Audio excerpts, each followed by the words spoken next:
Well, first of all, I'd like to see it operate as a professional organization. Second thing I would like to see it do is to respond to the community, and that means every aspect of the community. Third thing that I'd like to see happen is that there come out of my being here an advisory committee in which community people will get a chance to dialogue with police administrators and other people in government about the particular problems that may exist not only in police circles, but in other social circles.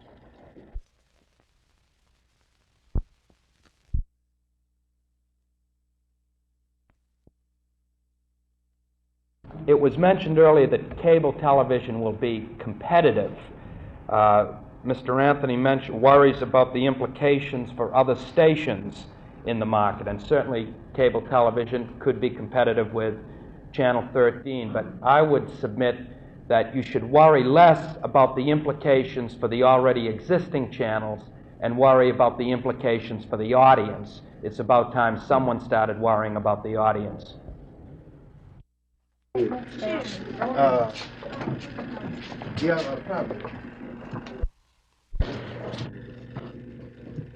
implementations of some of the kinds of programs.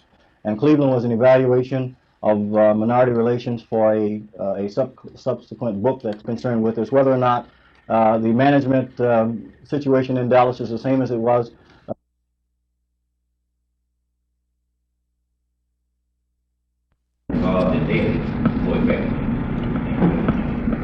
Thank you. You're now our main list. All cable TVs have to give the public 20 channels.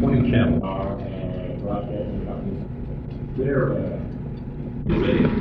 doing some research. Budget high nutrition meals, preventive dental care.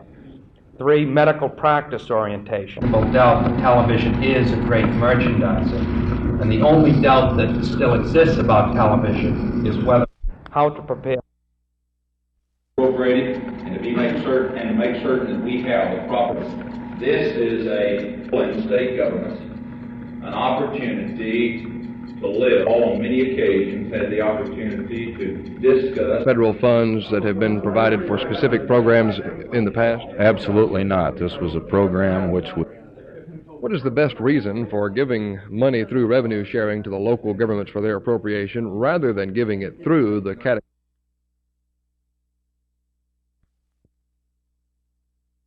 There's guys out of the way for a minute.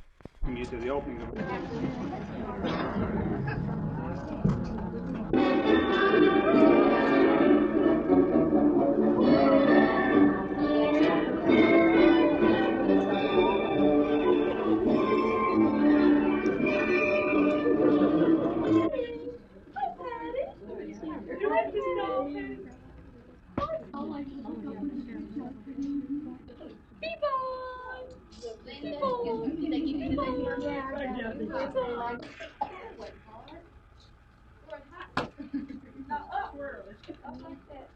Well, that looks like a leaf. Does it taste worse than doing that? Congratulations! Cheers! You sure this is straightforward?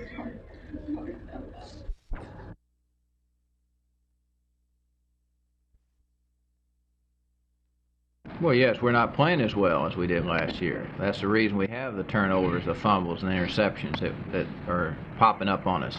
And we're not playing quite as good as last year. We're playing fairly well in most cases. Right now it doesn't look as good after the loss to San Francisco, but still we can still come into the playoffs with the wins in the last 3 games. Coach, for the first time in 6 years, mathematically it appears you will not win the Eastern Division title. Given that probability, could you give us some idea of your feel of the team, their mood at this current time? Well, I think this is a disappointment. It has become a matter of fact that we would win the East almost every year, as it has been the last 6 years. Now we find ourselves in a second-place role right now, which is not too good. It's unnerving to some extent. But still, it creates a new challenge for us because we have a great chance to come from behind again this year, even though it won't have the Eastern Division Championship as part of it. Coach, what kind of performance level are you looking for in these next 3 games? Just enough to win the games. So we must win them. A lot of people speculate that maybe if we won 2 out of 3, we'd still be the playoff card. Well, that's only speculation. My feeling is we got to win them all, and we must start in this first game Sunday. Coach, you've got to play Washington again. Do you think if you can beat Washington this time, it'll have some psychological relief on the team? It will, but we don't really measure Washington any more important than any of the other three. We feel like each one of them are the same. Of course, naturally, if you beat a team as hot as Washington, it has to help you somewhat. Have you looked at any of the other divisions? Any ideas as to who you think are the strong teams right now? Well, no, I haven't really looked at the other ones. I think in the coast teams, I think San Francisco surely has as good a chance as anybody. They're a game ahead, but they got the toughest schedule, too, so anything can happen there. Up in the Central Division, I think is a toss-up. I think you could pick any of the three teams. I think Minnesota has the toughest goal, but I think it'll probably come out of Detroit or Green Bay in that division.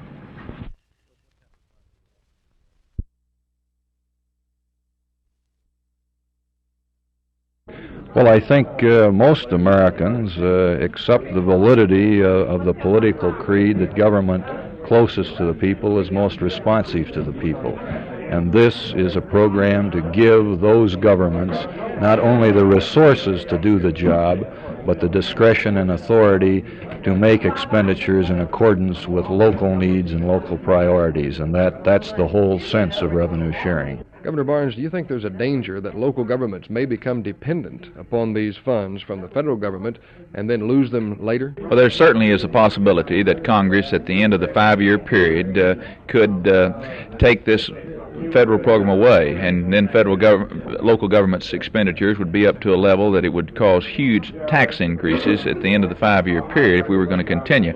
I hope that local political subdivisions are just as careful with these tax dollars as they are any other tax dollars they spend, or that this could create a real crisis at the end of the 5-year trial period for revenue sharing.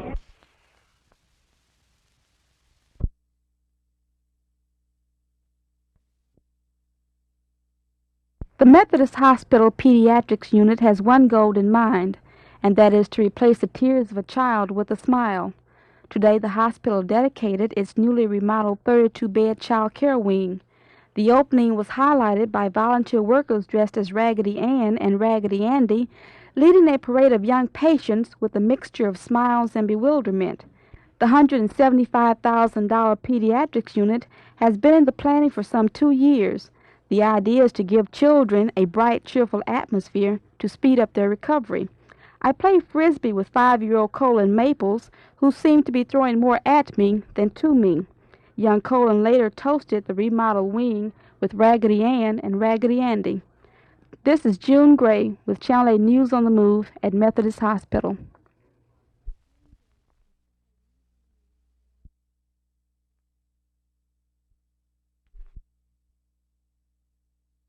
Well, of course, I hate, you hate to see a great player like Herb Adderley retire because he's had a great career, but I'm sure that he's reached the point in his career where he feels like it's probably better to go into something else than to continue to try to play football. And I respect him for it. He's a great football player and a great guy. And if he is retiring, then I want to wish him best. Be very capable of it this year. Whether he gets the opportunity to do that. In the game against 49ers, we didn't go in for 3 touchdowns, as we have.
You ready to go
I was going to start with him.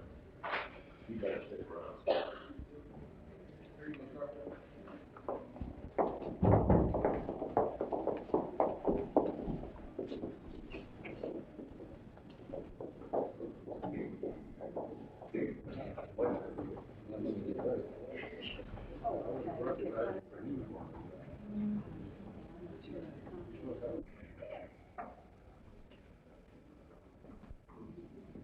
Patty, be seated, please.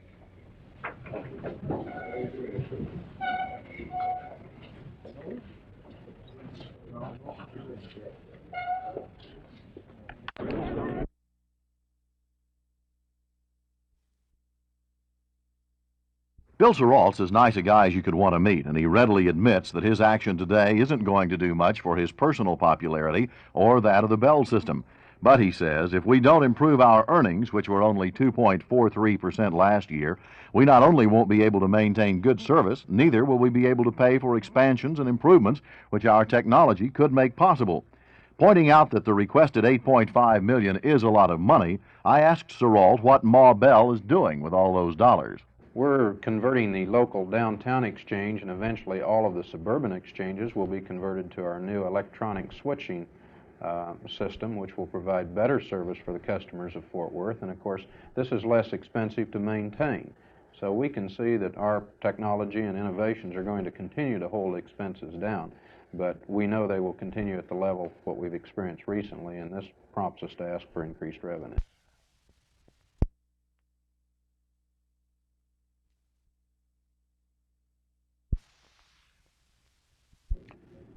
Well, we're faced with the same problems that other industries and businesses have been faced with over the years. Increased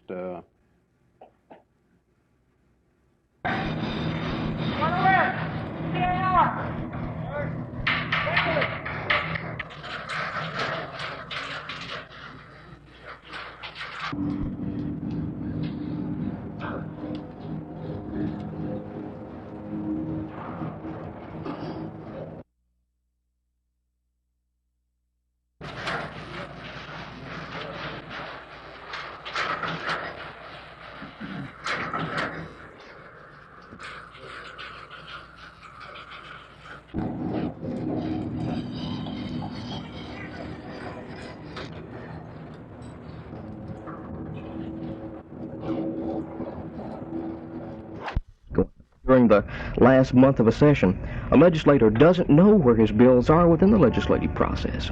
This system's not only designed to help him, but to help that county government or that chamber of commerce or whoever is back home and interested in that piece of legislation to keep up with that same piece of bills or whatever it might be.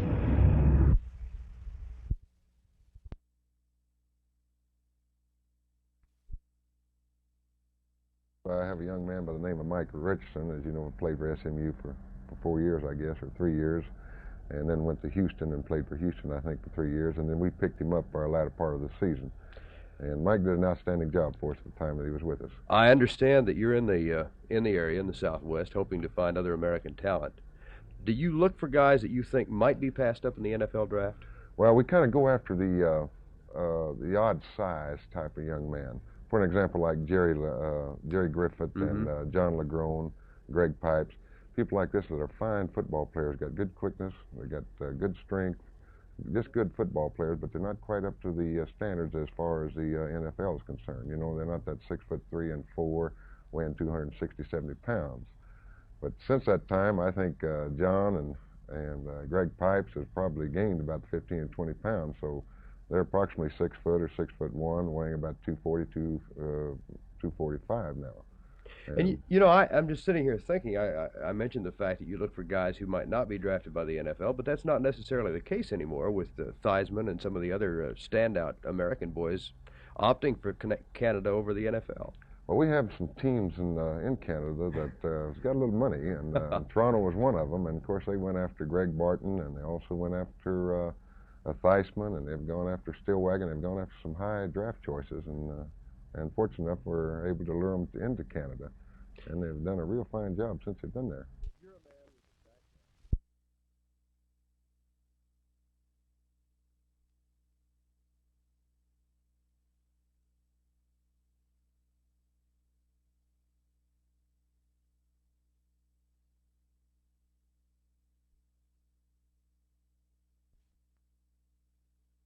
Of course, the rules that we have in Canada, I think, is more set up for the offense rather than the defense, with all the motion and the wider field. And of course, we put more emphasis on your kicking game with what we call the rouge, the 1 point as far as your punt and the missed field goal is concerned, and things of this sort. And I think you have to be a little more imaginative there because of the 5 backs, and plus the fact that all the people can be in motion at the same time.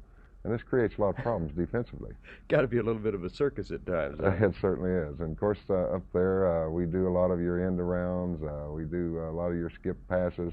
We do a lot of these unusual plays that you don't see too much of in the NFL. And I think Tommy Prothro has brought a little of it in since he's been into the league. Is there any hope in Canadian football of achieving what, you know, it's almost a cliche, but achieving parity with the National Football League, or do you think the quality of team competition is comparable now? Well, I think there will be a day, but not in the near future, simply because that we have to have so many Canadians on our football team. And most of the Canadians that we do have are American trained. And I think they're putting more emphasis all the time on football in Canada. And with this, and if they can keep going at the same rate they are, it'll be several years yet before they'll be able to, all the Canadian boys will be equal to the American boys.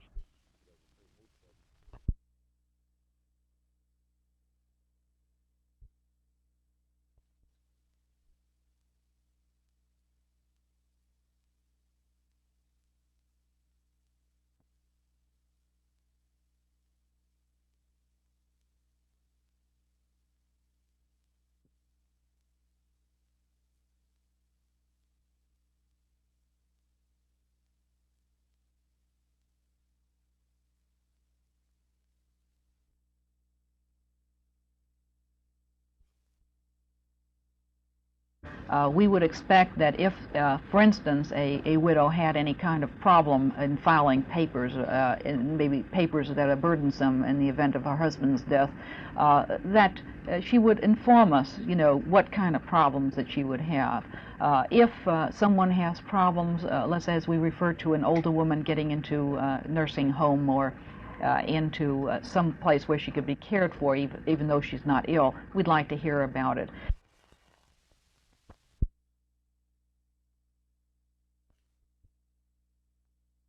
Millermore Mansion was rebuilt in City Park in 1966 by the Dallas County Heritage Society. Now City Park will be made into a living history center. It's south of Thornton Freeway at South Hervey.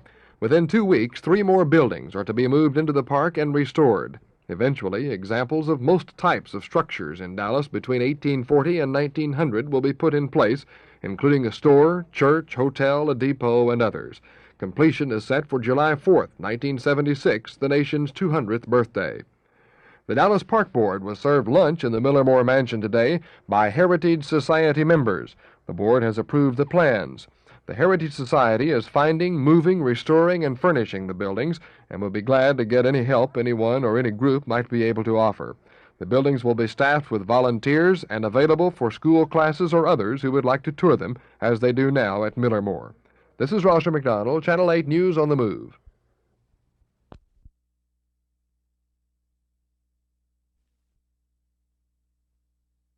21 new recruits graduated into the reserves last night, delighted to be part-time policemen and knowing full well they'll never be able to carry guns for protection. It's not that these new members disagree with the other reservists who quit when Chief Dyson refused to arm them. As recruit Richie Earl said, the job is just too important to give up for that reason. The Dallas Police Department is a strictly first-class, top-rate, A-1 department, and we are probably better off working with an organization of this caliber, unarmed, than we would be working for many other police departments and getting to carry sidearms. Another thing to consider, we know there's a danger involved. There's no doubt about that. But the good that we can do by maintaining our membership in the reserve, being active in the reserve, and putting everything we've got into it is going to be worth the small amount of danger that we're going to have to face when we're on duty. So although the gun ban has been an adjustment for the police reservists, guns are not a problem for the Dallas County Sheriff's Reserves. They've been carrying pistols since 1955. No reservist has ever used his gun or been shot. I went on patrol last night with Reservist Delmar Bates and Deputy Pat Beck out at the Seagull substation. Bates told me that even though he just goes on routine patrols as a backup man, his gun has kept him out of trouble. You never know what you're going to run into. You may have someone had broken into a building. They may be armed, and in that case, we do need to be armed ourselves to protect us. In the situations at night and around some of the dark buildings, that anything could happen around them, and it's moral support for us. Like the police reserve recruit, Bates wouldn't quit his job if the sheriff refused to let him carry a gun. But he's convinced just the sight of that gun keeps him safe. And he's sure if he ever had to use it, he could handle it responsibly. Martha McIntyre, Channel 8 News on the Move.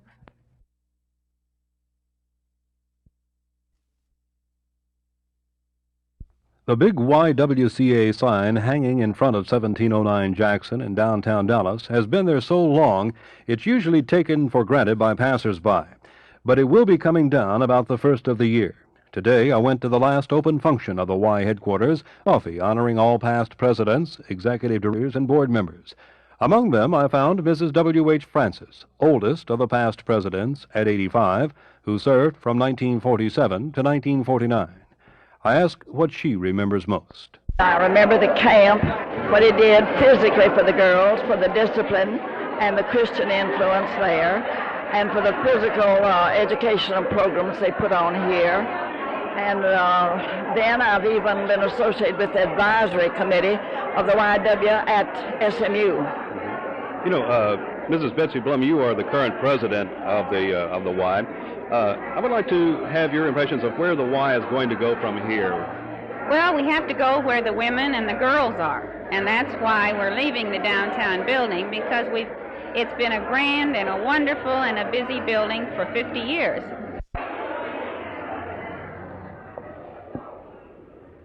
Well, that door will close for the last time in about a week.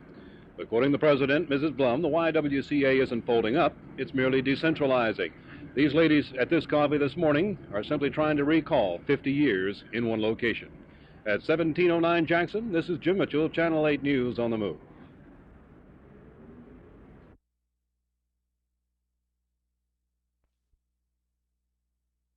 Chief Dunnigan is about as busy as a man can get these days. He and one sergeant make up the entire Mansfield Police Department. So that means they're splitting up the days, 12 hours on and 12 hours off. They've got the budget to hire 3 more men immediately. Requirements: a high school education, good physical size and condition, and a willingness to do a good job. Pay runs from $450 to $500 a month to start, depending on whether you're a certified police officer. The work, of course, is varied. Checking out cars parked along the side of the road, routine traffic work, as Chief Dunnigan puts it, just what you'd expect working in a small-town police department. Needless to say, such jobs involve more than their share of excitement and opportunity to investigate. When the radios in the car bark, you're off and on your way.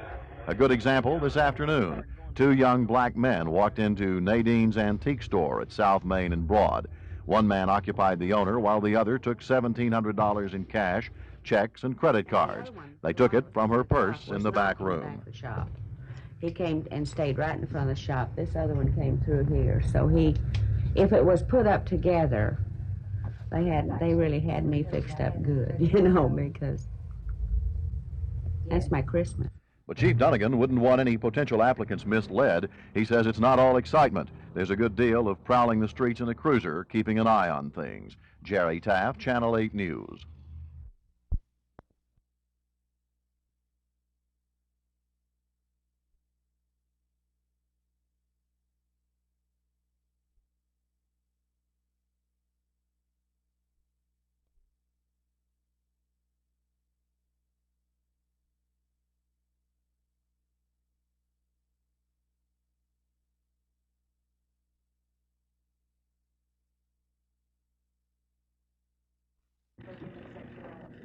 Also pro-right, out of the Constitution, to be able to choose for themselves whether they will.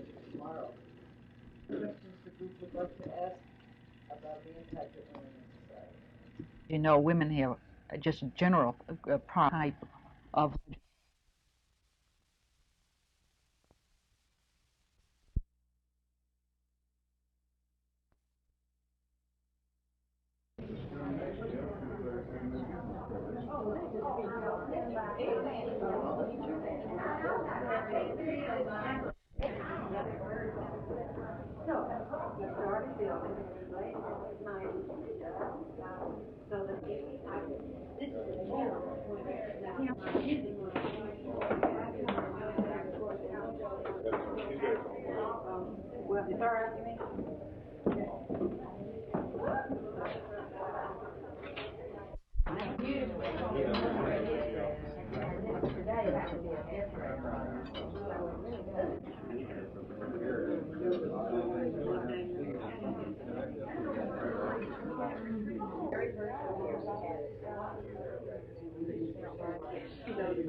Roy Lynn Message that's holding the microphone around is a friend of the department, and you'll find her very helpful.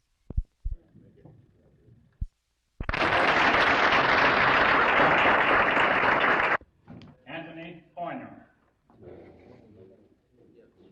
Sanford.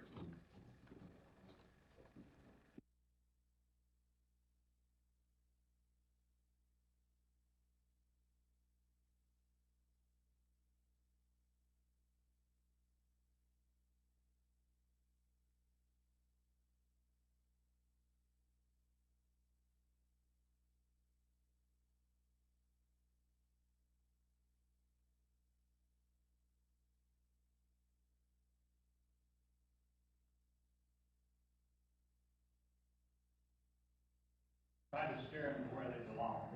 How many of you have your assignments, your new assignments, what would be different for you?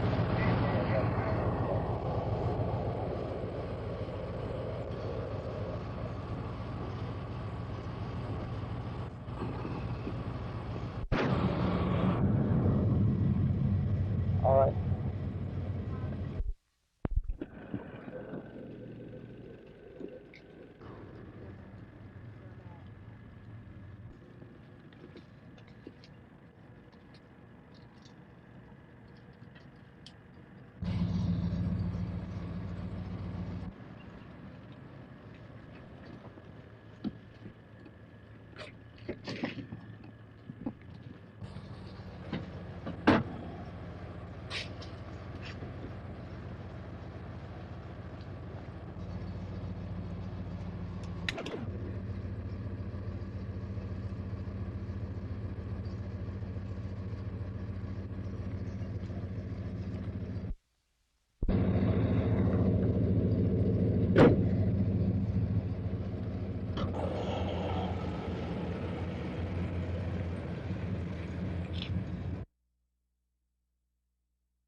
Miss Francis, excuse me. I understand you are the oldest past president of the Y here today.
Go right past me, please.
They do? I know, that's why it's funny. I said, you might as well take it. Yeah, because he's gonna take it anyway.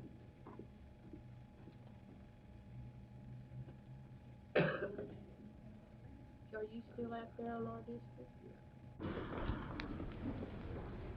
Thank you.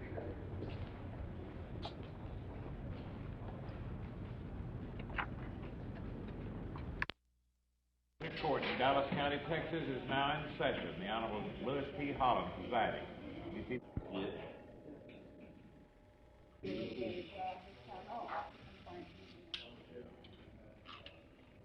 What channel is that?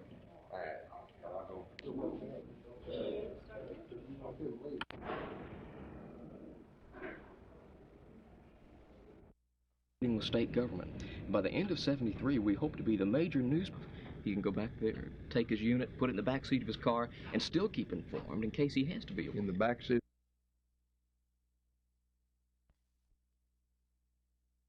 The John Singletary Mary Stout trial took on all the characteristics of an afternoon soap opera today.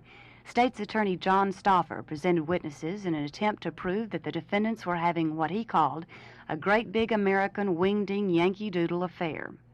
Mrs. Barbara Pierce, a neighbor of the murder victim Brian Stout and his wife, testified that she saw Mrs. Stout and ex-officer Singletary together many times. The witness said she also knew the alleged murderess Helen Cundiff. She testified that Mrs. Cundiff did not like Brian Stout and told everyone he was, in her words, a queer. A friend of the defendants, Pamela McDougal, who tried to avoid being photographed, was the state's 21st and final witness. She was originally charged in the conspiracy but was not indicted by the grand jury.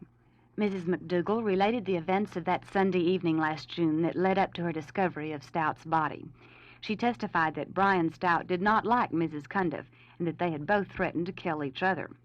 Her testimony did not appear to be much of a threat to the defendants and even gave her opinion that Mary was not in love with John and was trying to cool the relationship. Before court adjourned this evening, the defense had time to present only one witness. They will be presenting their case in earnest tomorrow. For Channel 8 News on the Move, this is Judy Hanna at the Dallas County Courthouse.